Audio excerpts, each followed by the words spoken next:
Okay, and let's get started. So welcome everyone to this National Geographic Learning Model lesson. Today we're talking about content-based and inquiry-based learning.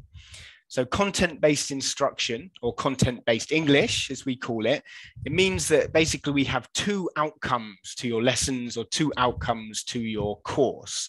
So students learn cross-curricular content. So they're learning about science, they're learning about social studies, but they're learning about that and learning English at the same time. So this is what we mean by content-based English.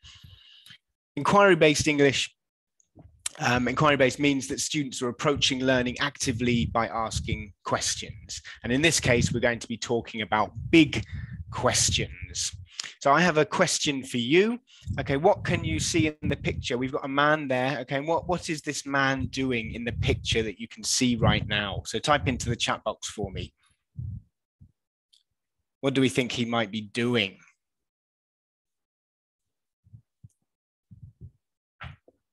Right, he's dyeing. Okay, clothes. I don't think they're clothes. Yeah, maybe cloth. Okay, so maybe he's dyeing the cloth and he's drying it, drying some kind of textile. That's right. And the one that he's thrown in the air here, we've got this lovely aerial shot. Does this remind you of anything? The shape that you can see there, bearing in mind today's. Right, it looks a bit like a question mark, doesn't it? So we've got here a giant question mark or a big question mark for our session about big questions. Okay, so my name is Will Lachette, if you don't already know me, and I'm an academic consultant and teacher trainer for National Geographic Learning. I'm from the UK, but I live in Singapore, and I've been working in English language teaching since 2001. I'd like to find out a little bit about you. We do this every week, so I'm just going to start the first poll. I'd just like to know who we've got here today. So please, can you just, on the poll that you can see on your screen, just select as many of these as are true for you. So if you teach all of these segments, you can click all of them.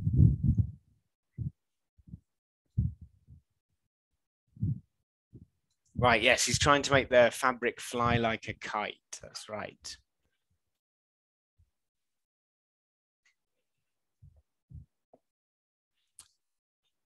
Okay, let's see. All right, so everyone's answered the poll. Okay, so let's have a look, share the results. So you should be able to see the results now on the screen. We can see that we've got, well, roughly half of you teach young learners and roughly half of you teach teens. That's great. Okay, today's lesson, you know, the techniques that we're looking at, the ideas can be used with teens or young learners. So that's good for me to know who we've got here.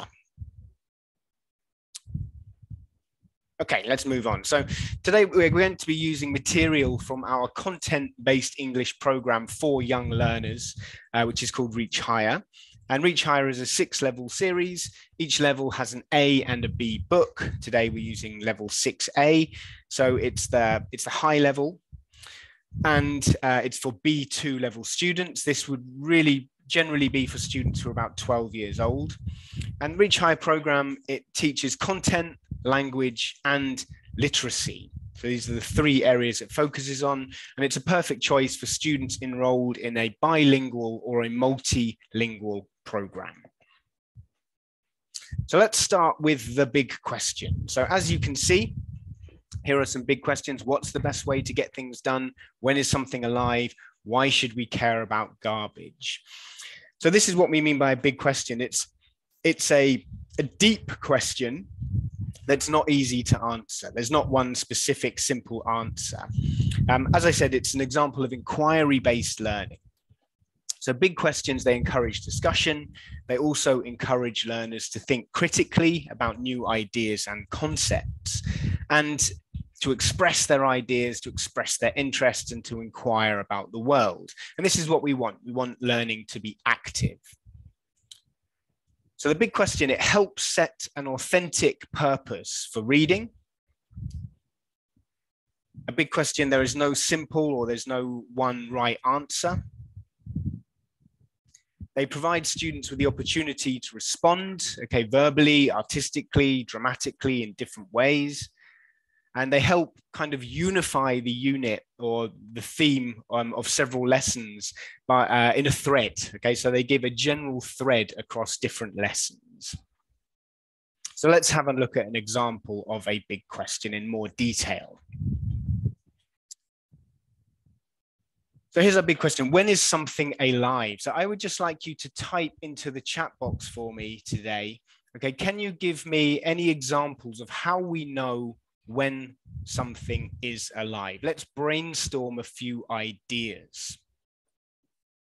Okay, when it's moving or breathing. Okay, great, Katrina. When it's breathing, okay, great. A lot of you saying breathing. Okay, when it reacts, okay, when it reacts to something. When it grows, okay, breathing again, inhale, exhale. Okay, so maybe respiration or breathing. When it can reproduce, when it develops, when it changes, when it thinks. Great, so we've got lots of ideas here. When there's brain activity, right? Sean, that's right. When it blinks. Okay, breathing, growing, moving, reproducing. So we've got a lot of ideas here. Let's move on to the next slide. So I've written down here 7 possible ideas. And I think actually you mentioned all of these, which is great. So this is something we could do at the beginning of our series of lessons, okay, using a big question. So we can brainstorm some ideas, get their initial ideas. What does this mean to you? And one thing that I like to do with this kind of activity is once we've got these ideas, I like to do a bit of critical thinking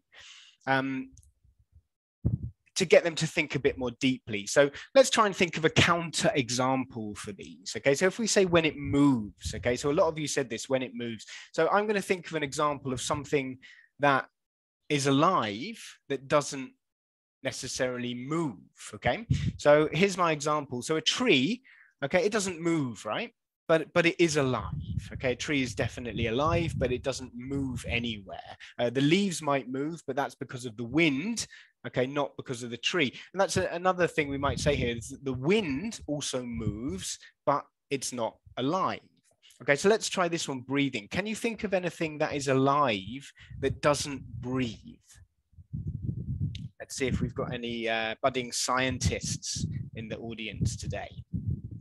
So something that, okay, right, yeah, so plants, you're right, they don't breathe, so they do respire, okay? So they do, they take in carbon dioxide and they respire oxygen out, right? So yeah, trees, they don't breathe in a sense, but they do respire. I did a little bit of research. Yeah, bacteria, I'm not sure about bacteria. I'm pretty sure they don't have lungs. So yeah, they don't breathe either. I found out that jellyfish, okay, jellyfish doesn't breathe and it doesn't respire. It does need oxygen to live, but it has a different process, okay? So it definitely doesn't breathe. Okay, how about another one? Can you think of something that is alive that doesn't grow? Thinking outside the box a little bit here. Okay, bonsai plants. Well, they do grow. They just grow very slowly, don't they? If you look at, like, okay, me, Lekka's got it. Okay, right. So an old person, not even that old, right? Adults, we don't grow anymore, do we? Okay, so we did grow when we were young, but we don't grow anymore. So that doesn't mean that we're not alive anymore, does it? Okay, we're still alive. It's just we finished growing. Someone said brain activity, thinking. Okay, so when it thinks, so maybe we could think again about people. Is there a time when people are not thinking? Right, exactly, when we're sleeping. So we might be dreaming, but we don't dream all of the time. So there is a time when we're asleep where we're not dreaming, we're not thinking, or maybe when we're in a coma, Derek, exactly. But we wouldn't say that we're not alive. Even if we're in a coma, we're still alive, aren't we? So we can see that actually defining what it means to be alive, we need to put lots of these ideas together. It's not one or two of these ideas. I'm just going to give you a few more examples. Okay, feel back. Some of you mentioned bacteria earlier. Energy, a computer uses energy, but it's not alive. Children cannot reproduce, but they're definitely alive. So we can see here lots. So someone said here, a lot of my students. I assume that was for thinking, right, Kathleen? Well, that's why we're here. That's why we're here to encourage them to think a bit more. Okay, so we'd normally approach these one at a time, okay, maybe as they came up throughout the unit, but you get the idea. With the big question, we're really trying to delve deeply and get students to think more about the theme and about the topic. And we would come back to this throughout our lessons.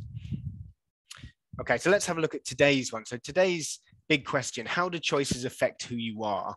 And it's definitely not an easy question. So let's start at the beginning, okay? And I actually offered you this choice earlier. If I offer you two things, so we've got a cup of tea and we've got coffee. And if I offer you tea or coffee, you now have the power of choice. Okay, that's something that you can choose. But choosing tea or coffee, or choosing whether you use a pen or a pencil, or these kind of choices, these don't really affect our lives very much. Okay, we could argue perhaps that coffee, maybe there's too much caffeine, it will make you unhealthy, but generally doesn't have a big effect on our lives. But there are other big choices which will have big consequences on the type of person that we turn out to be. So some choices change our lives. So can anyone type into the chat box for me now? Can you give me an example of a big choice that we make which affects our lives, right? So what to study, right? At university, perhaps. Which career we want to pursue, which company we want to work, whether we get married or not. Great, JC, that's excellent. Yeah, Miley says the career we choose, leaving work, right? Whether to quit a job, perhaps. Okay, which partner we choose.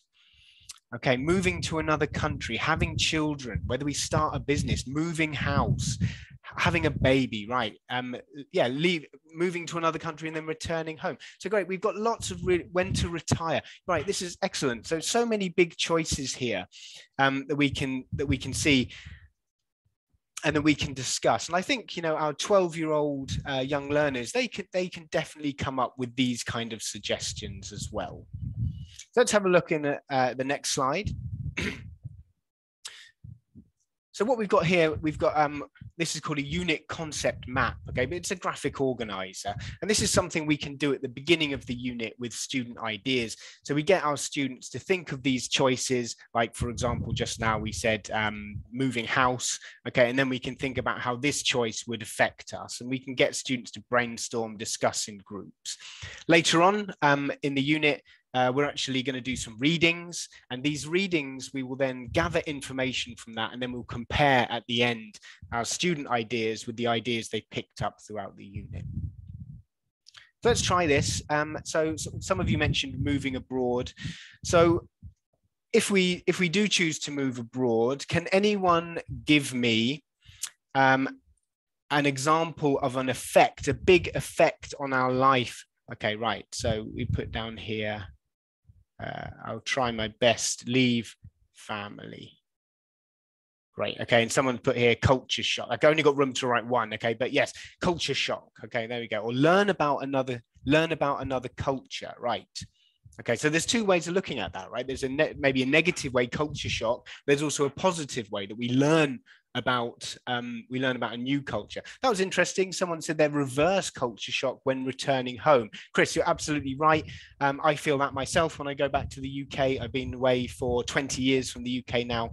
And although it's not, I don't find the British culture alien to me, of course not, but I do find that there are certain things that I don't know and things that I'm not used to anymore.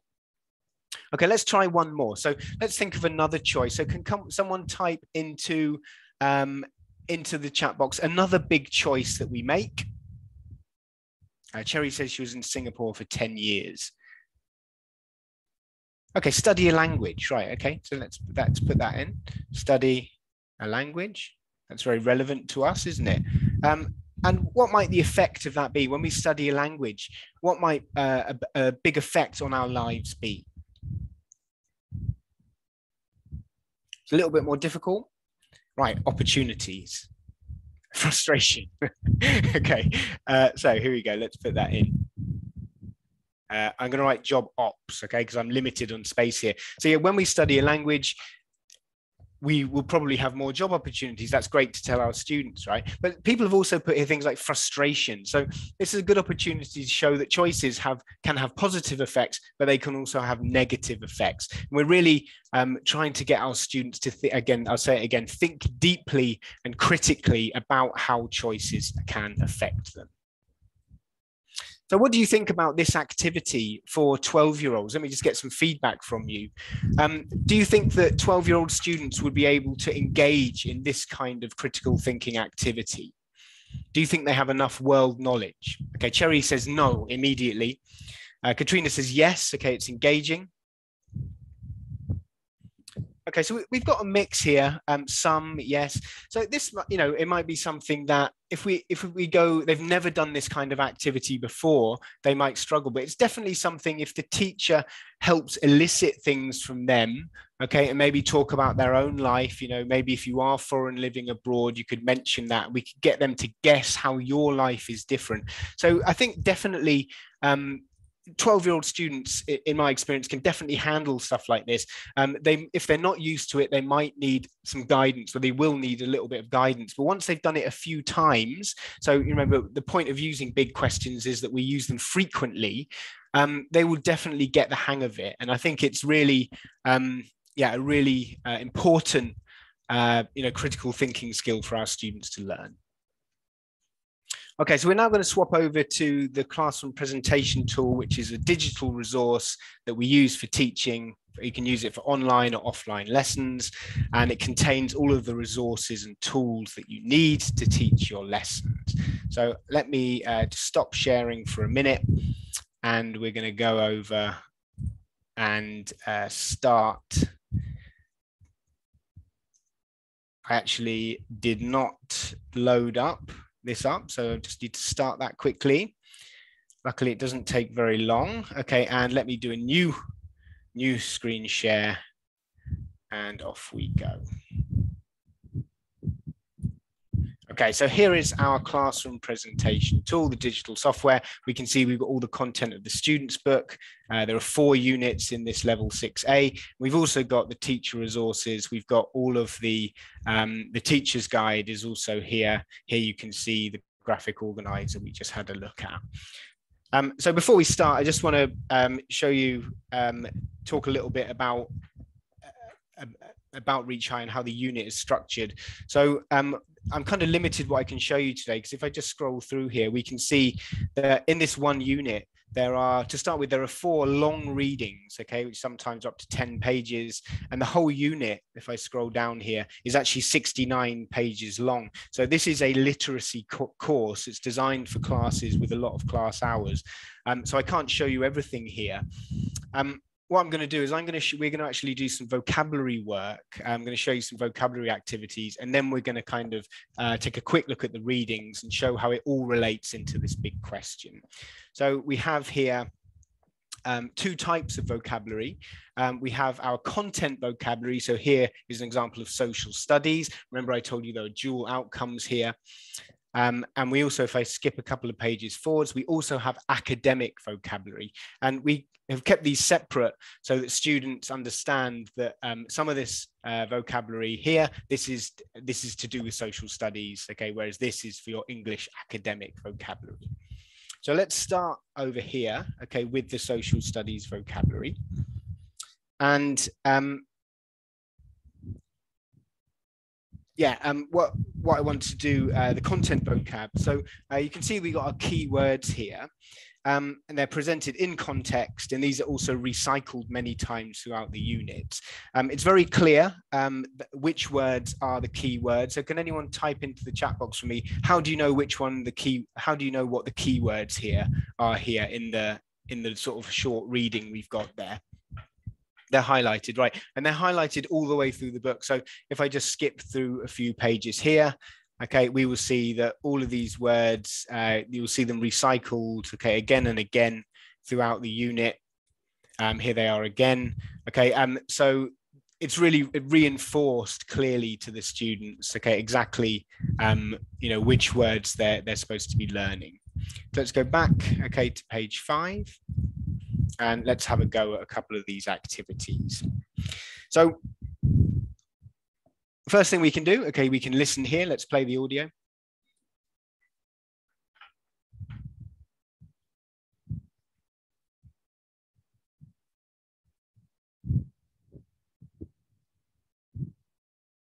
Okay, so we can see here that the vocabulary task, even the vocabulary task here, is linked into this big question. It's talking about choices. And in this case, it's looking at it from a different perspective. It's looking at choices that people with disabilities have to make. So it's encouraging empathy and again, encouraging students to think about things from a different point of view.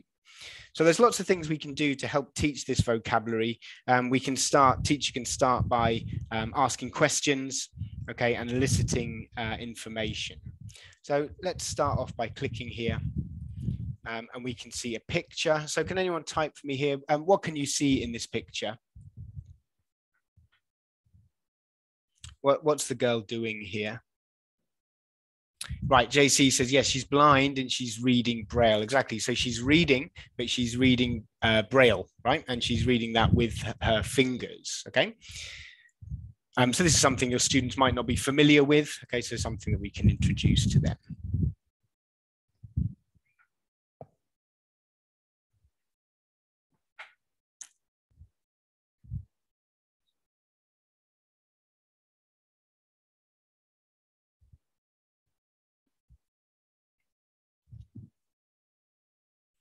Okay, so it's nice here that we can listen as well as read. Okay, remember this is for high level students, okay? This is for B2 level students, so a sort of upper intermediate level. And let's have a look at a couple of these words. We can ask questions to help our students understand them. I think I need to share audio. Okay, right, I thought I was sharing audio. Okay, when I changed, I'm just going to play that. Okay, I'll play the next one for you. I'm sorry, I wasn't sharing my sound there, so you couldn't hear that. You'll hear the next one. Let's have a look at this. So let's take the first word here, encounter. Okay, so we can start off by asking our students what part of speech, what kind of word this is. And we can look at other words around it. So we can see here we've got may. Okay, people with disabilities may encounter. And we know that may is a modal verb. So may, can, can't, should. And grammatically, we know that after a modal verb, okay, maybe you can tell me what kind of verb are we going to use after a modal verb? So grammatically, what type of word will encounter be? It's going to be a verb, that's right. And it's actually going to be the infinitive, isn't it? Okay, yeah, that's right, actually. So it's going to be the infinitive form of the verb. Okay, next one. Let's have a look here. Can anyone tell me in this sentence, which word does encounter collocate with? So which word is encounter matching with together? Something that we will often see these two words together. Right, JC, excellent. You're doing very well, JC. Yeah, so we're going to say encounter difficulty. So these are words which we will often see together. So they're words which we should learn together to encounter a difficulty. Okay, and a difficulty, is that something good or is that something bad?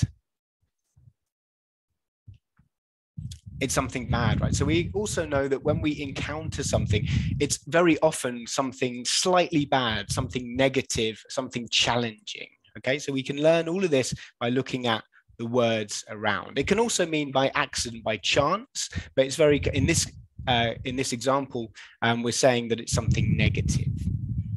Okay, can anyone give me another word, a different word for difficulty? So what does difficulty mean? A problem, there we go, we've already got it, right? Dong Nguyen says it's a problem. So we can say difficulty is another word for problem. And can anyone think of a verb that we might use with problem? Can you think of a verb that matches? Yeah, we can handle, we can solve, we can face, right? Okay, I like that one, face.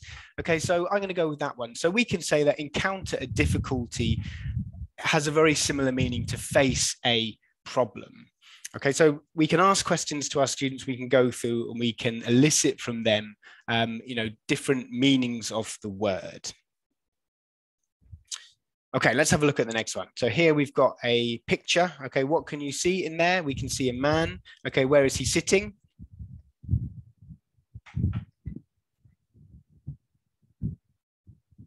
He's sitting in a wheelchair, exactly. And who is helping him there? Maybe his wife? Okay, everyone, maybe his friend. Okay, a woman. Okay, do you think he knows her? Yeah, most people think yes. Okay, so here we've got a man being helped. Okay, a man who's in a wheelchair. How do you think he feels about being helped?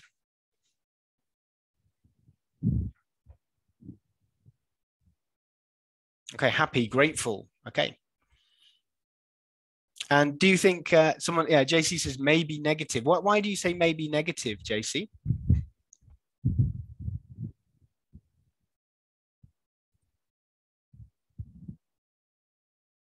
Or anyone? Right, not in control. Right. Okay, he might feel pitiful. Right. Okay, so he might feel that he's not dependent, right? Maybe he feels he's troubling someone else, right? He might feel that, yeah, he babysitted. So maybe you're saying that that he can't look after himself, right? So two ways of thinking, right? He might feel very grateful, but he also might feel a bit unhappy because he can't do it himself, right? Bad for his self-esteem, dependent, exactly. Okay, let's have a look. And this time you should be able to hear. Let me click here. Many people with disabilities are perfectly capable of doing things we might not expect them to do. They may show resistance to getting help and not want to have a reputation for being dependent. However, sometimes they rely on friends or strangers. Okay, so interesting. So exactly what you said, a lot of you put dependent here, and we can actually see that word in there. They don't want to have a reputation for being dependent. And there's an interesting word here. So here, this man, he's accepting, okay, he's accepting the help here. But it says here that they may show resistance to getting help and not want to be seen to being dependent. Let's have a look at this word resistance. Okay, so we've got the word we looked at earlier, may. Okay, so here we've got our modal verb, and after our modal verb, we know we have another verb. Okay, the main verb. How about this word resistance? Okay, what kind of word is this? What type of word is it? Is it another verb? Okay, it's a noun, isn't it? Right. So we know it's a noun because it's coming after the verb here, and we also know it's a noun because of the ending of the word. So we've got here ance, and this is a noun suffix. Okay, so when we see a word ance, okay, we know that this is going to be a noun. It's a common noun ending. Can you think of any other nouns that end in ance?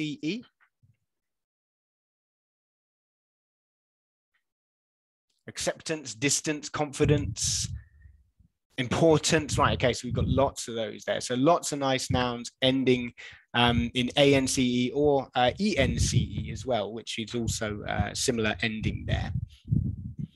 How about the actual meaning for the actual meaning there? So we talked about him accepting, okay, accepting help here. So what about the meaning of resistance? Okay, how can we relate resistance, okay, to the word acceptance or to accept? So is it a similar meaning? Okay, Elsie says it's the opposite, right? So it's basically the opposite. Someone's put here to refuse. Is it as strong as refuse, or is it less strong? Right, it's less strong. Okay, so we can say it is the opposite of acceptance, but it's not as strong as refuse. Okay, it's not as strong as a refusal. Okay, so again, we can ask questions here, and we can get our students, okay, to kind of work out the answers for themselves. And this is going to help them by giving examples. It's going to help them to remember it. Okay, let's have a look at another important, we're not going to do all of these words. Okay, let's go and have a look at another important element of learning vocabulary. We're going to do a little bit of work on pronunciation today. So can you, I'm now in OneNote, can you see it? Great. Okay. So here are some of the words that we just learned, the words that we just looked at. So if we're going to talk about the pronunciation, okay, the first thing that we need to do, well, the first thing I need to do is I need to get my pen so I can write. Okay, so the first thing I like to do is talk about how many syllables there are. So we can look at this word here, capable. I can say it to you a few times and you can repeat for me, capable, capable, capable. And I'd like you to type into how many syllables, right? So Marilu has done it. There are 3. So I'm going to put 3 here. Okay, let's do another one. How about this one? Encounter. Encounter. Okay, 3. Let's go down. How about this one here? Reputation. How about that one? How many syllables there? Reputation. Okay, that one is 4. Okay, so you're all very good at this. So we'll do all of these just so we know how many syllables there are. But there's a bit more we need to do here. It's not just about knowing, okay, how many syllables there are. Okay, we also need to know where the syllables are, right? Okay, so for example, if we look at the first syllable here, how many letters are in that first syllable? So is it K or is it cape? Okay, right. So we're going to draw a line after the A. Okay, cape. Okay, and the next one, it's P. Okay, so where's the end of the syllable there? It's after the A, right? Okay, so we're going to put this in. So we need to make sure the students know where the syllables start and end. So it's not just about how many there are. And now we can see we've got capable. Okay, capable. And I'd have my students say that, capable. Okay, just separating them like that. Notice I'm not doing stress at this point. Okay, we can do the same thing for encounter. So it's in, counter. Katrina has written it in perfectly for me there. Okay, so now we've done that, the next thing we want to look at is the stress, right? And I like to use my fingers, okay, by doing it like this, yeah? So I've got 3 fingers up. I hope you can see that okay. Can you see my fingers clearly in front of because of my background? Yes, great. So we're going to do this stress. We're going to find out which syllable is strongest, which syllable is loudest, and we're going to do it by using my fingers. So what I'm going to do, this is syllable 1, this is syllable 2, and this is syllable 3. So we're going to start off, I'm going to say the word with the stress on the first syllable, okay? So the first way, stress on the first syllable, if I say the word, it's capable. So just listen, capable. Okay, now I'm going to put the stress in the middle, okay? So the second one, stress in the middle syllable, this is capable, capable. And the third one, I'm going to put the stress on the last syllable, we've got capable, capable. Okay, so what do we think? Where is the stress there? Okay, so everyone knows, okay, the stress is the first option. You can try this yourself. It's actually quite difficult. Try it yourself. Try saying capable with the stress on the last syllable. See if you can do it. Because when you know how a word is pronounced and you've been saying it for a long time, it actually becomes quite difficult to say it incorrectly. Capable. And then often when we say it, like if I said to you capable, okay, definitely you wouldn't understand what the word meant, right? Because it sounds so different to the way that it should sound. So this is, I think, really important. And I know that a lot of you already do this, okay, but I think this is a nice way by saying the words in 3 different ways, okay, it helps the students to understand that it is really important that we get the right stress there. Okay, so next thing we're going to look at is problem vowels, okay, or problem sounds, right? So if we look at the last 2 words here, we can see that they both start with the same spelling. They both have RE here, okay? So we've got reputation and resistance, right? So what we're going to look at is the sound, okay, at the beginning of this word. So can you tell me, I'll say the word for you. This one is reputation, and this one is resistance. So we're talking about the vowel sound here. So is it the same or is it different in these 2 words? Okay, it's different, right? And the first one here, I'll say it again, it's reputation. Okay, reputation. So this sound, can anyone tell me what sound it is? Okay, so this is the sound. Okay, so we've got short e, okay, rep, okay, reputation. So everyone can say that for me. Can you say Can you say rep? Can you say reputation? Perfect. By the way, where is the stress in this word?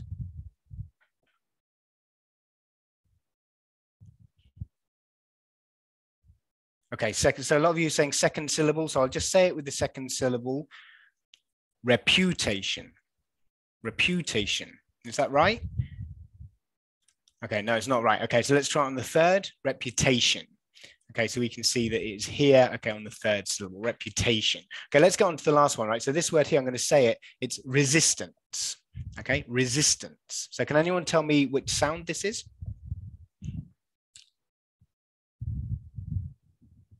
Okay, so this is the short I sound. It's the I sound. Okay, so here we've got re and here we've got ri. Okay, so it's not the long E, it's not an E sound at all. It is an I sound. Okay, ri, resistance. Would say here that there is actually an alternative pronunciation here that I quite often hear people saying resistance. Okay, resistance. This is the schwa. For me, should be I. Okay, I think if you look in a dictionary, it will be resistant. Pronunciation, and it would definitely be acceptable to hear resistance. Okay, I'm going to show you one more thing. Going to show you one more thing here. So you've noticed here that you might have noticed these little boxes. So this is something that I like to put on here. So when we're learning these words with students, we can use this as a kind of formative assessment. We can ask students to pronounce the word. We can ask them to put into a sentence. And if when we feel that a word, students know it well, okay, we can just go through and we can tick these off. Okay, so we can tick off the words which we know. If we go back later and we check them later in the course and they don't know it, we can untick it. So this way, the teacher has a record of which words we think the students are comfortable with. I'm going to show you something else you can do in OneNote. If you right-click, highlight and right-click, you can get this star here. And then, for example, if you think this word encounter is particularly important, you can click on there, okay, and you can add a star. Okay, now this means this is something that's really important for our students. Maybe there's a word that students aren't very comfortable with, so we could perhaps put a question mark next to that one, which means this, I would have that to mean something like this is one we need to go back and learn again later. So we can kind of annotate our OneNote here and make a sort of little key for our students. And of course, we can share up here, we can actually share our notes with our students. You can set it so either they can edit it or just view it, so we can give them access, especially if you're teaching online, they can actually have access to the work that you're doing here.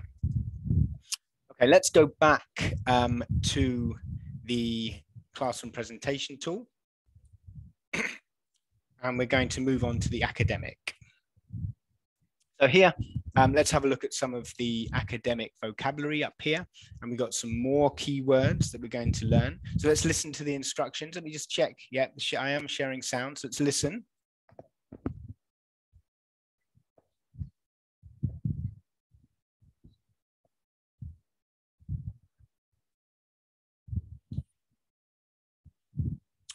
No sound, really? That's interesting because I'm definitely sharing sound. Let's try again. More key words. Use these words to talk about the vision of the sightless and a work in progress. Perfect. Okay. So the vision of the sightless and a work in progress. These are two of the readings. Okay. So we're applying, okay, the language that we're learning, and we're applying it to the readings. Okay. So this is recycling. Now, if I click here, this is something that I think is a really nice activity, vocabulary cards. So you might have done something similar like this in class before, but let me show you how we're doing this. So basically, let's identify what we've got here on this vocabulary card. So the first thing we can see, it says here noun. So what is this telling us? So this is telling us important information. We want to learn the word. It's telling us the part of speech, right? Thank you, JC. So we know the part of speech. Next, okay, we've got an image here. What's the point of this image?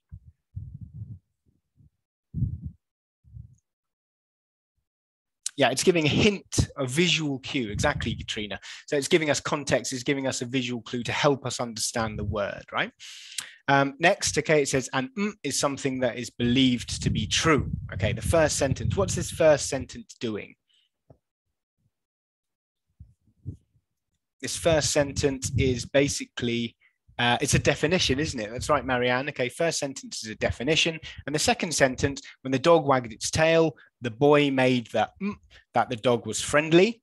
So the second sentence is an example. Exactly. So we've got everything we need here on this vocabulary card to help the students understand and learn the word. Can anyone guess what this word might be? JC's on fire. Okay, assumption. Okay, let's have a look. So if I click here. An assumption is something that is believed to be true. When the dog wagged its tail, the boy made the assumption that the dog was friendly.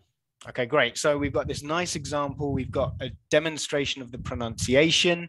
Okay, and we've also got some other, useful things here. Like here, we've got a collocation to make an assumption. So to use the word assumption, we very often use make with it. So this is something the teacher would point out to the students. So let's try another one. Okay, so let's have a look. When two things or ideas, they differ or move away from each other. This hiking trail has two paths that in different directions, and we're looking for a verb. So let's see if anyone can guess. Chris has got it, diverge. Katrina's got it. Leave has got it, diverge. Okay, so let's listen. When two things or ideas diverge, they differ or move away from each other. This hiking trail has two paths that diverge in different directions. Perfect. So here we've got a nice example of diverge, and I really like the picture here. That really helps us to understand. Okay, let's now go back to our OneNote, because this is something that I think that we can do ourselves, right? It's an activity that we can get our students to do as well. So I've made a vocab card for one of the words that we studied earlier on. Okay, and let's have a look and see if you can tell me what it is. So I've got an image here. And I've got my part of speech, I've got my definition, I've got my examples. So let's have a look. Is what other people think about. It's what other people think about something or someone. It can be good or it can be a bad opinion or belief. And here's my example sentence. The restaurant has an excellent for high quality food at reasonable prices. Okay, so I can see that Raina and Claire and Vonan and Marianne, you've all got it. So what I've done here, I've actually typed this. I put the word there, but I put it as white text. So all I need to do is just change that to black. Okay, and now we can actually see the word there. Okay, reputation. Okay, so I can put all my examples in there by turning them to black. Yeah, and we're going to have a look at perhaps how we could make one of these together. Okay, so let's try for encounter. Okay, so the first thing we need to do, you need to tell me, okay, what part of speech is encounter?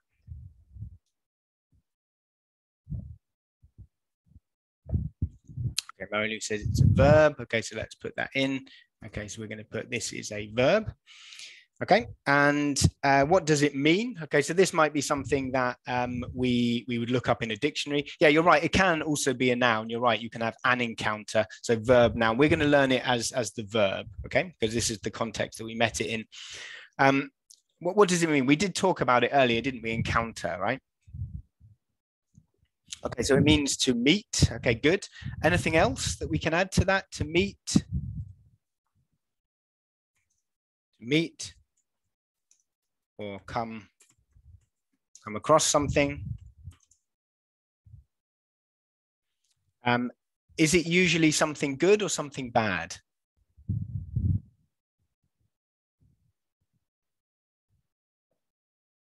Okay, so I'm going to put here slightly unpleasant. Okay, right, there we go. So it doesn't have to be an exact definition. Okay, and obviously we could check this later with the dictionary, but to meet or come across something slightly unpleasant, I'm happy with that.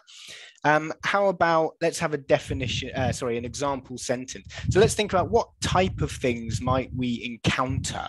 So we're saying it's something bad, okay? So what type of things might we encounter? Make that a bit bigger. A problem? A snake. Okay, good. Right, snake. So let's make a sentence, right? So can you give me a sentence with a snake?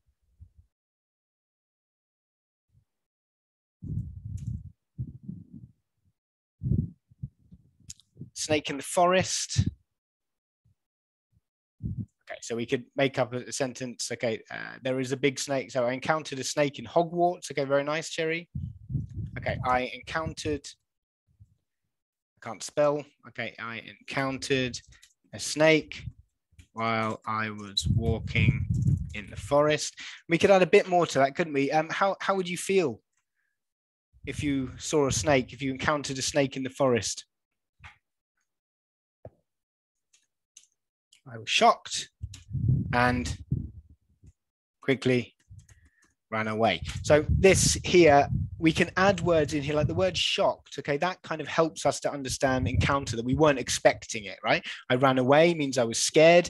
It shows that we don't like the snake. So this second sentence that I've put in is going a long way to help us understand the meaning of the word encounter. So this is what I encourage my students to do. Try and use your example sentence and another sentence which helps you to dial into the meaning of the word that we're trying to learn. Okay, and then the last thing we're going to do here, I just need to get my Zoom window out of the way. We're going to go to insert and we're going to look for a picture. So let's go to picture and go to from online. And we're going to look for a picture here. So let's type in, okay, snake encounter. Okay, and let's click and see what we can find. Okay, we've got lots of pictures of snakes here. Okay, maybe this one. Okay, he looks too happy, so I don't want to use that one. We want a kind of picture where someone, is there a snake in here? That one is about a forest. So maybe we could use this picture here. Not sure I can actually see the snake there. Let's try another one. Okay, how about this one? I like this one. Okay, there we go. So I'm going to have a picture here. We got someone with a snake. Okay, they're going for a hike. Okay, they've got a stick. So we can see here the person is obviously not very comfortable with this snake. Okay, so we can add a picture in here that's going to help us to understand. So what I would like to do, this kind of activity, of course, the teacher can do it, but I think it's something that students can do themselves. And it's something that we could use, you could almost use as like a kind of quiz, right? So you could assign different words to different students. They could make one each, and then you could do it as a kind of pop quiz at the beginning of one lesson. Okay, you can do it exactly as I did here, okay, by hiding the words. And then we could, the students could display on their screen. Other students have to guess. We can give out points. I think this is an activity that the students will enjoy. Okay, it's getting them into that habit of recording vocabulary effectively rather than just writing a translation. And it's setting good habits, and it's also fun, and they're learning the vocab. Okay, I did do another example of encounter. I thought encounter might be a good alien. Okay, might be something we often talk about, alien encounters. So I did another picture here with an alien there. Okay, let's go back, okay, into the PowerPoint, okay, and so we can kind of wrap up a little bit. So I need to stop sharing and then share again. Okay, just give me a few seconds. Here we go.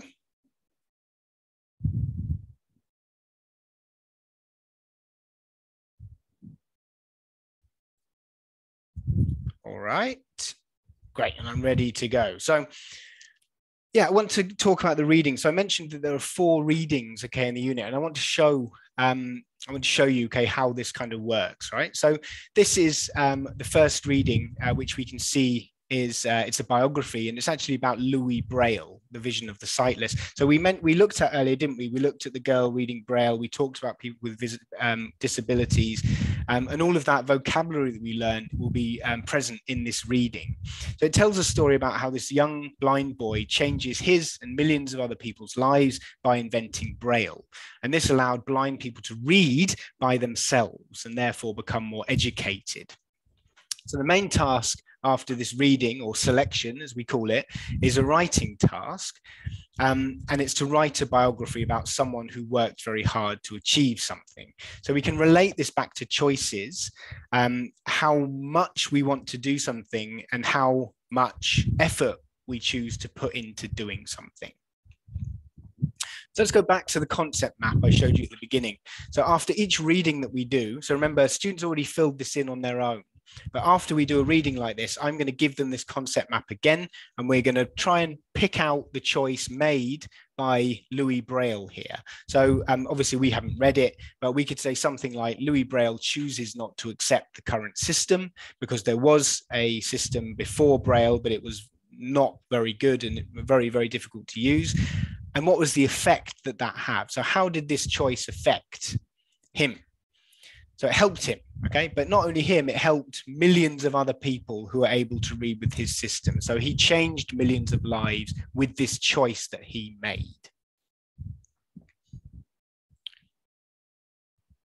Okay, let's go on to the next one. So second reading, this is a speech. Okay, the genre is a speech by a lady called Amy Mullins. It's actually a radio interview.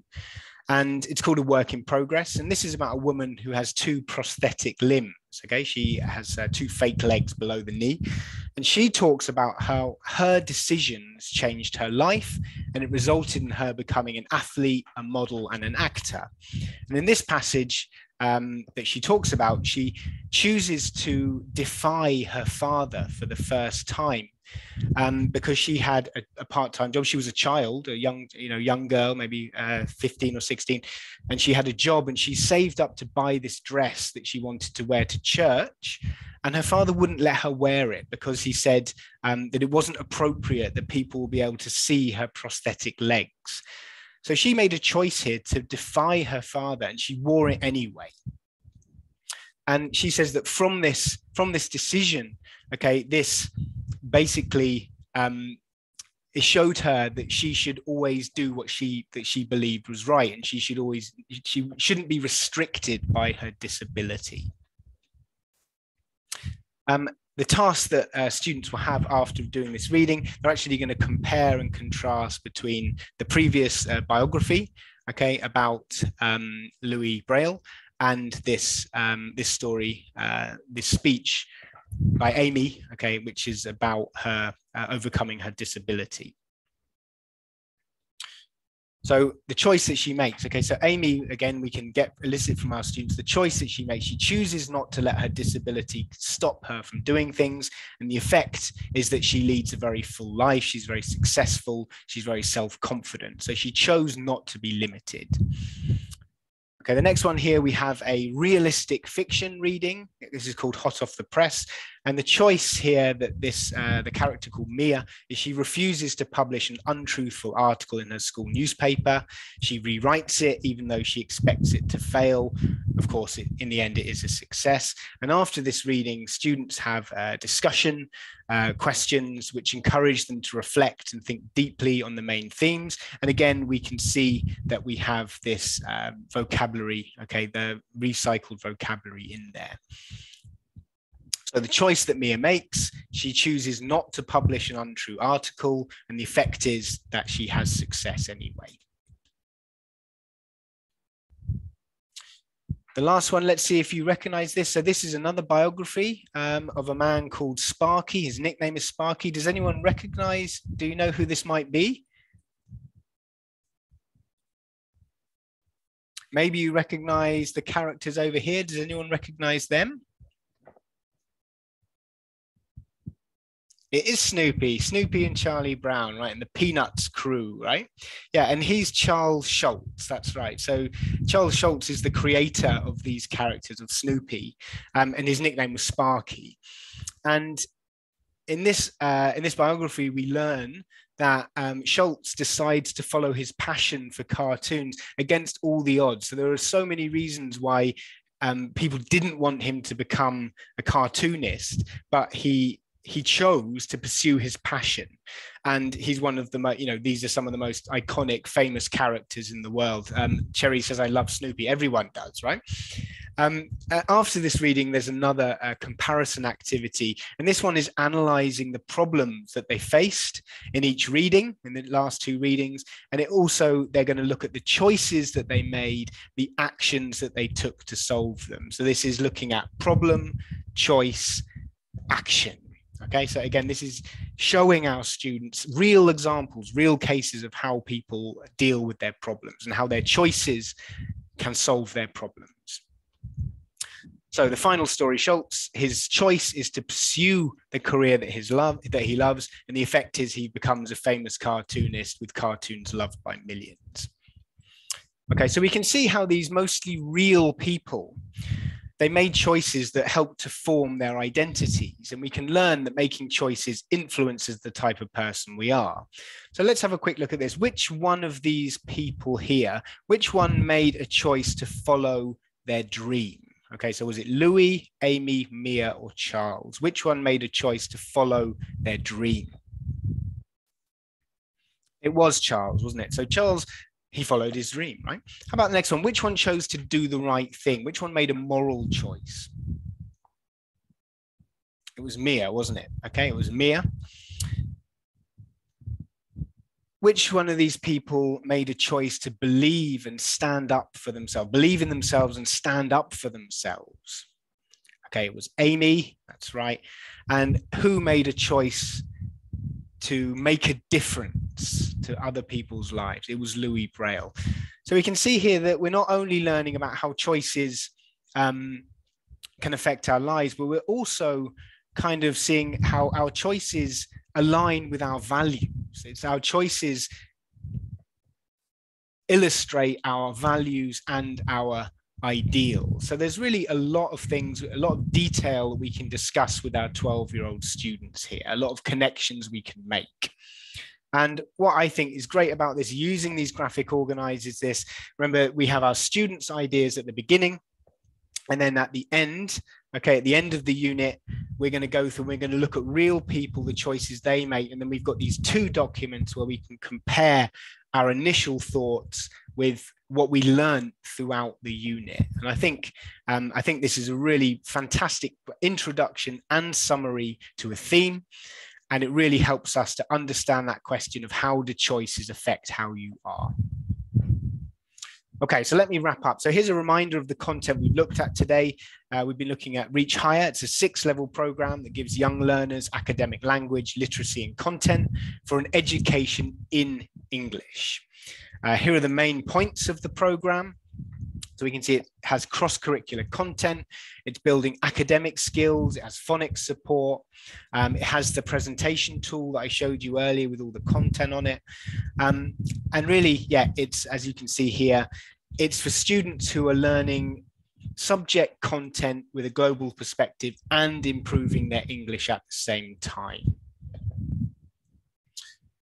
Okay, so if you would like to know more, okay, about this program, or more specifically, if you would like one of our sales representatives to contact you, please can you complete the form that we've just dropped into the box there? Okay, Kitty just put it in. So info.cengage.com contact request form. And just to be clear, by filling in this form, you're expressing interest in our content-based English program, Reach Higher. So if you'd like to know more about it, you'd like us to get in touch with you, please fill that in.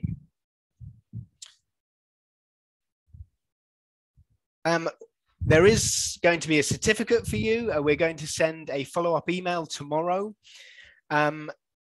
And the follow-up email will have the link to the certificate. It will have a link to the recording. It will also have that contact request form. But we're going to drop the certificate in now. So if you're on a computer, you can download your certificate right now. Okay, so it's there now. I can see it. Okay, so download the certificate if you can.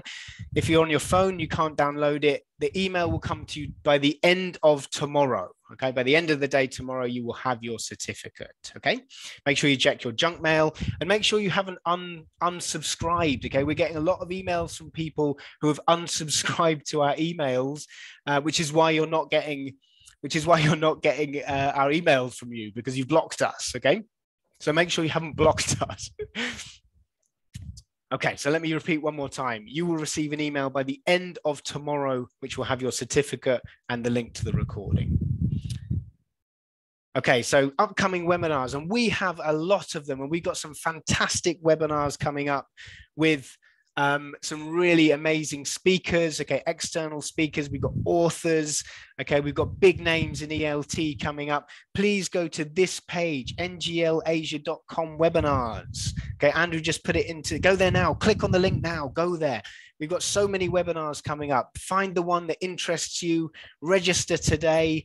I think we've got six or seven different webinars coming up for you in November. So please go along, sign up. They're all free. You get a certificate for all of them.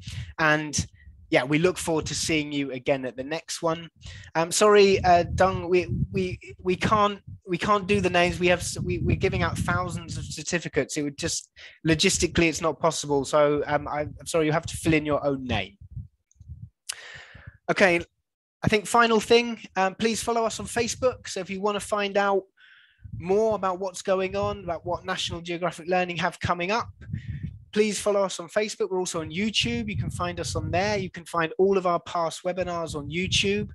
Andrew's just put the link in for Facebook. So click there, go along, like us, follow us. And yeah, we hope to see you again soon. Let's see. I think there are a couple of questions. We've got, well, it's exactly 11 o'clock. I'm just going to answer a couple of these questions. So Cherry says, are we going to do the vocabulary activity before the reading or after the reading as a review? So Cherry, usually we do the vocabulary activity before the reading. So I think it's a good idea to pre-teach the vocab, the key vocab, before we go into the reading. But the activities that I showed you there, I think could be done afterwards. Okay, so maybe after we've read them, after they've got a bit more context, perhaps if we're making the vocabulary cards, I think we'd probably do that afterwards. Okay, after we've done the reading. Okay, let's see. There's no more questions in there. I am actually just going to go back. Just wanted to show you a little bit more. So just wanted to show you, yeah, how all of the vocabulary here is shown. So this is the first reading, okay, which is about Braille. And we can see through here the words that we learned, like diverge. But you can also see here there are other words which are actually defined on page. So there's a lot more vocabulary that students are learning from these readings, and it's all on the page for them. So all these important keywords, you can see them down here. So there's a lot. You're not actually sharing screen at the moment, mate. I'm not. Right. That's good to know, isn't it? I will share my screen so people can see. Cheers, Andrew. Yeah, so just to show you that there's a lot more vocabulary than just the words that we looked at, and it's all there on the page for the students. And the other feature here, that all of the readings actually have audio as well. So there's an extra layer of support when we're reading. Students can listen as well to that. And that actually, it's proven, there's a lot of research done on this, that really helps students to understand a lot more if they read and listen at the same time. Okay, right. So, yeah, thank you very much, everyone, for joining us. As Andrew says, all of the links will be in the email tomorrow. We're also going to send you a link to the sampler for each hire, so you'll be able to find out a bit more info. And yeah, as I said before, I hope that you join us for our upcoming webinars. Yeah, and remember, Andrew says this is for grade 6 level. Okay, so this is for B2 on the CEFR framework. Okay, so this is for upper intermediate level students. This is not something we're giving to our EFL students who are at an A1 level. They'd have no chance with this reading. Okay, so thank you very much, everyone, for joining us. Yeah, look forward to seeing you again next time. I hope you enjoyed the activities and the content that I showed you today. Okay, right. Thank you very much. Andrew, you can end the webinar, please.